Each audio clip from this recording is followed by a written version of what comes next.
Namaskar. First of all, welcome to SMX YouTube channel. आरो नैबे YouTube चेनेलनि गेजेरजों आंनि अननाय मोजां मोननाय गासैखौबो नोंथांमोननिसिम जासिहरग्रोबाय. Today, I have brought a new video for you. And this video, I will explain about KLO आफादनि बागै सावरायगोन. So जायफोरा interested नैबे भिडिअखौ जागायजेननायनिफ्राय जोबजासिम नाय आरो गासै इनफरमेशनखौ नैबे भिडिअनि गेजेरजों नोंथाङा लानो हानायनि सुबिदाखौ मोनगोन. So रायजोफोर जों गोबां बाथ्रा बुङो जासे डाइरेक्टली जोंनि मेन थांखि मेन टपिकआव थांदिनि सोलो. केल'नि आबुं महरा जादों कमतापुर लिबारेशन अर्गानाइजेशन. गुबैयै केल' आफादा कच राजबंशिफोरनि थाखाय जोनोम मोननाय मोनसे आफाद. थांनाय 28 डिसेम्बर 1995 मायथाइखालि केएलअ अर्थात कमतापुर लिबारेशन अर्गानाइजेशनखौ गायसननाय जायो. बबेखानि केएलअनि गायसनगिरि एबा चेयारमेना जादों तामिर दास, जायखौ जीवन सिंह कच होननानै मिथियो. जेब्ला 1995 मायथाइखालि केएलअखौ गायसनजेनो अब्ला बिनि केडारफोरा गासै 60 जनमोन. नाथाय 2012 निफ्राय लानानै 2017 सिमाव बिथांमोननि लिस्ट बादिब्ला गासै 300 निबो बारा केडारफोरा बे आफादाव जयेन जायो.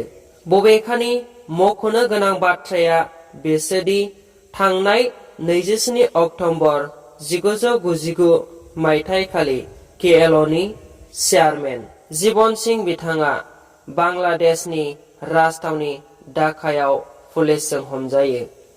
नाथाय आसाम पुलिसआ जीवन सिंह बिथांखौ एरेस्ट खालामनायनिफ्राय उदां खालामफिनो, जेराव केएलअनि चेयारमेन जीवन सिंह कच बिथाङा रिलिज जाखांनायनि उनाव बै केएलअ आफादखौ दबथायनायनिफ्राय रिजाइन होयो आरो गावजों लोगोसे गुबुन माखासे केएलअनि केडार्सफोरखौबो सारेन्डार खालामनो थिनो एबा नाजायो. केएलअ आफादखौ गायसननायनि गुबै थांखिफोरा जादों नाम्बार 1 कच राजबंशी जातिनि जेंनाफोरखौ सरखारनिसिम दैथायहरनाय एबा बोस्रांनाय आरो लोगोसे कमतापुरिनि राव सिनायथि आरो रांखान्थियारि खहा जालांनायनि सायाव रैखाथि होनाय. नाम्बार 2 कच राजबंशीफोरनि सायाव सोरनिबा गाज्रि रोखोमै नासयनाय मुगैनाय बेफोरनिफ्राय उदां जानाय. नाम्बार 3 कच राजबंशीफोरनि थाखाय आलादा सभरेन स्टेट मोनफुंनाय. नाम्बार 4 आसाम आरो वेस्ट बेंगलनिफ्राय कमतापुर नेसनखौ खौसे खालामनाय.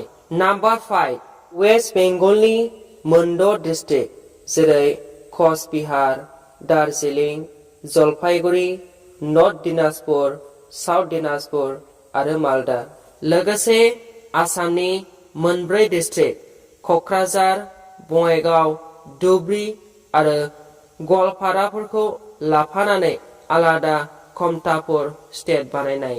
नाम्बार 6 आव दं कच राजबंशीफोरनि हानि जेंना आरो साख्रि बाख्रि गैयै, जेराव बेकार बेफोरनि जेंनाफोरखौ फोजोबस्रांनाय बायदि बायदि.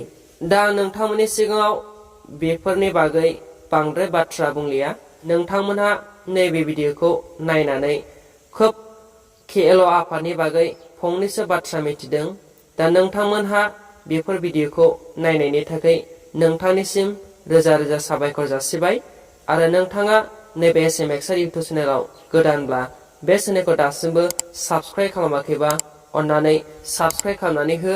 लोगोसे साखाथियाव थानाय बेल आइकनखौ क्लिक खालामनानै अल बाटोनाव दोन, जाहाथे उननि बेफोरबायदि भिडिअ आपडेट होनायखौ नोंथाङा मोननो हायो.